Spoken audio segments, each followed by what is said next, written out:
Carlos, México tiene muchas asignaturas pendientes y una tiene que ver justamente con el futuro, con la transición en cuanto a las nuevas generaciones que se habrán de incorporar a la fuerza productiva de este país y las que ya van en salida, en un proceso de retiro. El término jubilación es un aspecto que inmediatamente nos remite a uno de nuestros principales retos futuros como país, que es justamente cómo vamos a mantener el equilibrio financiero. En ese sentido, si consideramos que pues cada vez la vida se prolonga más y esto pues conlleva un reto no solamente a la economía de México, sino a las economías de todo el mundo. Para platicar qué es lo que deberíamos de hacer como nación aprovechando nuestro bono demográfico, me da mucho gusto recibir esta noche a Carlos Lozano. Él es el presidente del Colegio Nacional de Actuarios. Carlos, ¿cómo estás? ¿Qué tal, Darío? Buenas noches. Muy buenas noches, muy amable por la visita que me permiten hacer con ustedes y la entrevista. Gracias, esta es tu casa, Carlos. Hemos escuchado mucho en los recientes meses, en los últimos años, de que estamos sentados en una especie como de bomba de tiempo, que si no logramos desactivar, pues puede colapsar nuestra economía, los fondos de pensiones. No tenemos la cultura del ahorro en nuestro país, a pesar de la introducción de los sistemas de ahorro para el retiro, las famosas AFORES. Seguimos teniendo ahí una asignatura pendiente. ¿Cómo vamos en ese sentido y cuáles crees tú que sean las salidas viables que tenga el país en el futuro inmediato? Sí, mira, yo creo que efectivamente estamos en una posición delicada. En una posición delicada, y voy a dar algunos datos para sustentar esta aseveración. En México somos poco más de 122 millones de personas hoy. En México la población está creciendo casi al 2%, 1.9%.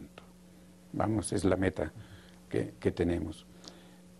Cuando nosotros de esta población separamos a las personas de 65 años y más, estas personas, este grupo de personas está creciendo al 3.7%, más del doble o casi el doble. Es decir, por eso se dice que nuestra población está envejeciendo, porque el número de viejos crece al doble de lo que lo está haciendo la población en general. Ese es un dato importante, importantísimo. Por el otro lado tenemos la demanda laboral, tenemos la fuerza de trabajo que no se está aprovechando, y eso está reflejado también por nuestro desempleo abierto cercano al 4%, más una parte grave que sería el subempleo, pero más grave aún todavía la informalidad en el empleo. Esta informalidad no tiene normalmente acceso a ingresos cuando envejezcan, cuando ya el solo transcurrir del tiempo les merme su capacidad productiva. ¿Qué va a pasar cuando tengamos más viejos que están creciendo, sin dinero y seguramente enfermos? Claro que esa es la bomba a la que te refieres. En esta bomba de tiempo tendríamos un país, repito, de pobres, viejos, enfermos, que no van a consumir lo mismo porque no tienen dinero, lo cual implicaría un debilitamiento del mercado interno. ¿Qué es lo que se tendría que hacer para darle la vuelta a esa pues realidad tan cruda y tan impactante que nos acabas de dibujar? Porque parecería que vamos directos a chocar con esa situación. Es impactante y además decía que estábamos en un buen momento porque lo podemos corregir. Y lo podemos corregir de esta forma. Primero tenemos que hacer conciencia. ¿Quién es responsable de la vejez? ¿Quién es responsable de que yo esté viejo o de que yo no tenga ingresos en la vejez o de que yo esté enfermo? Ciertamente hay muchos responsables, no hay uno solo. Y entonces lo podemos dividir y podremos decir, el Estado es responsable. El Estado, dentro de sus funciones, debe de propiciar realmente un ambiente de desarrollo de los negocios, de las actividades. El Estado es responsable de una seguridad social, mínima, pero seguridad social a final de cuentas. Los patrones son responsables. Si ellos no tienen buenas políticas, si ellos no tienen buenos lugares de trabajo, ayudan al deterioro de las personas. Entonces también hay una responsabilidad que la tienen que afrontar. Pero al final de cuentas el que envejece es uno. Y entonces uno también se tiene que preocupar. Entonces tenemos tres actores responsables que tenemos que actuar al unísono para encontrar una solución. La solución es esta conciencia, primero. Segundo, tenemos que generar ahorros, tenemos que distribuir nuestro consumo, eso cualquier economista te lo puede decir, de que hoy hay que trabajar un poco la reducción del consumo en aras de tener un consumo igual o superior en el futuro. Esto nos lleva al ahorro. El Estado tiene que ahorrar, el patrón tiene que ahorrar y yo tengo que ahorrar. Esto en el medio de las pensiones se le conoce como un sistema multipilar. Lo tenemos que fortalecer. El problema es, el Estado tiene que hacer lo suyo, no me quiero meter ahí. En la parte privada también se tiene que hacer lo propio y ahí sí hay mucho que hacer en el aspecto de productividad. Se piensa que la pensión es cara. La pensión no es cara si se paga con productividad. Se presume en la tercera parte, en el tercer responsable que serían las personas, se presume que no pueden ahorrar. Esa es una falacia. Yo puedo demostrar con números de la Encuesta Nacional de Ingreso y Gasto en los Hogares, un análisis desde 1984, longitudinal, perfectamente sustentado, que sin mayor problema podríamos juntar, ojo, este dato es muy interesante. ¿Cuánto? Más de 150,000 millones de pesos.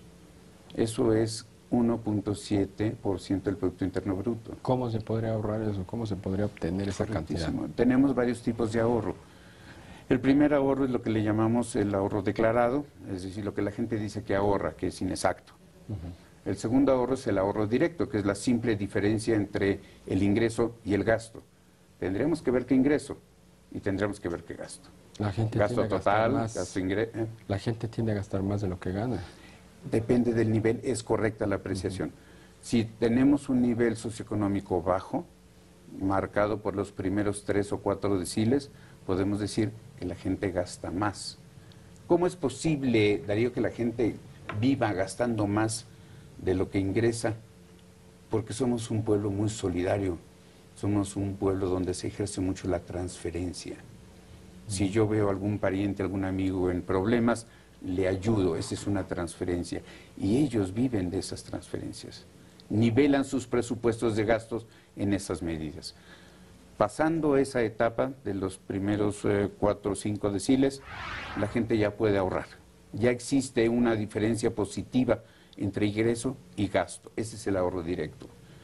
Y finalmente, el ahorro, como lo comenté hace un momento, entendido como la diferencia ingreso y gasto, yo puedo ubicar mi gasto.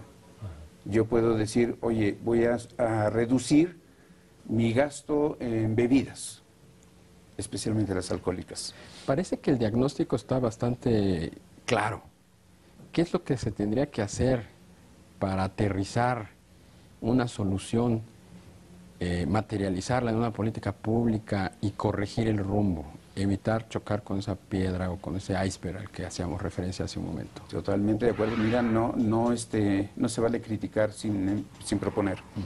En el Colegio Nacional de Actuarios estamos haciendo investigaciones muy serias, análisis muy serios, que nos permiten llevar o determinar algunas soluciones. La primera de ellas es una educación financiera. La gente debe tomar esa conciencia y debe tomar conciencia de qué es lo que puede ocurrir en el futuro. Esa educación financiera es básica, es un tema en todos lados, en los bancos, en las Afore, en todo el mundo financiero, pero también en las pláticas familiares.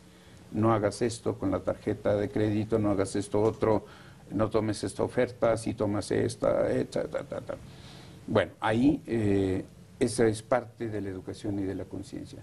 Pero finalmente necesitamos 3 cosas. 3 cosas que además no necesitan un gran cambio legislativo. Eso es importante.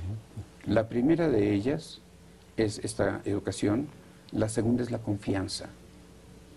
Debemos tener confianza en lo que nos va a proponer nuestro gobierno, debemos tener confianza en lo que nos están proponiendo nuestros patrones y debemos de tener confianza en lo que nosotros podemos hacer. Esa confianza, ese segundo elemento es básico. Si tenemos esa confianza podremos llegar lejos. Claro, cada quien tendrá que demostrar lo suyo. Y finalmente diría yo que necesitamos la seguridad y los instrumentos necesarios. ¿Cuántos casos no hay de gente que quiere ahorrar? Le da pena entrar a un banco, le da pena entrar a una financiera, le da pena que lo vayan a tratar bien, regular, mal, lo que sea. Entonces necesitamos esa educación, esa confianza y esa seguridad y esos instrumentos que nos permitan palpar, percibir que ese ahorro es el adecuado.